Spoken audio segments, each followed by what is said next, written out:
تو دشمن دونوں طرف سے ہمارے اوپر حملہ آور ہے. ایمان بھی ہم ان سے چھیننا چاہتے ہیں اور آزادی بھی چھیننا چاہتے ہیں. اور اس کے پیچھے دو بڑی طاقتیں ہیں, ایک یہودی اور دوسرے قادیانی. یہ دو بڑی طاقتیں ہر وقت اس ملک کو توڑنے کے پیچھے ہیں, اور اس ملک کے اندر بہت ساری ایسی انہوں نے جماعتیں بنا دی, بہت سارے ایسے مسلک بنا دیے, بہت سارے ایسی انہوں نے وہ جو ہوتی ہیں وہ فلاحی کام کرنے والی وہ لوگوں کو پیدا کر دیا, اور پس پردہ ان کا مقصد یہ ہے کہ ان کو ایمان سے جو ہے نکال دیا جائے. اس کے لیے آپ دیکھتے رہتے ہیں کہ ختم نبوت میں کبھی ڈاکہ, کبھی کوئی گستاخی, کبھی کچھ ہو گیا, کبھی کچھ ہو گیا. یعنی دونوں طرح سے کمزور کرنے کے لیے ہر طرح کے حملے, ہر طرح کا وہ ہتھیار استعمال کر رہے ہیں.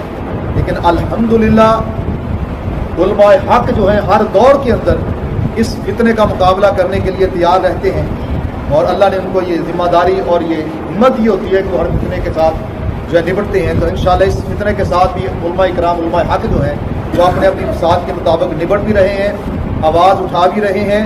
بس کمی ایک چیز کی ہے کہ ہمارے پاس جو اصل طاقت ہے وہ نہیں ہے, وہ جو تخت کی طاقت ہے وہ ہمارے پاس نہیں ہے, جس کی وجہ سے ہم دشمنوں کے گریبان نہیں پکڑ سکتے, ان کے گلے نہیں کاٹ سکتے, ان کی زبانیں کھینچ نہیں سکتے.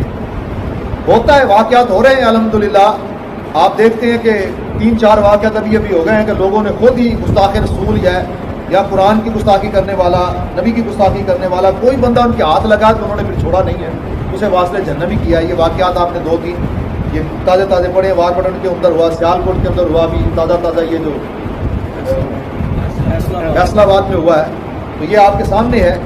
الحمدللہ کر رہی ہے عوام اپنے طور پر, لیکن پھر ہوتا یہ ہے کہ وہ جو بیچارے کرتے ہیں انہیں بہت زیادہ مشکلات کا سامنا کرنا پڑتا ہے. حالانکہ اسلامی ملک ہونا تو یہ چاہیے کہ یہ عوام تک یہ معاملہ ہو ہی نہ, حکومت خود ہی اس سے نپٹ لے.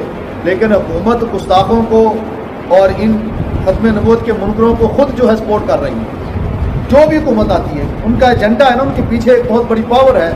ہمارے سارے لوگوں کو انہوں نے خریدا ہوا ہے, تو یہ سارے لوگ پس پردہ انہی کے مشن پر چل رہے ہیں.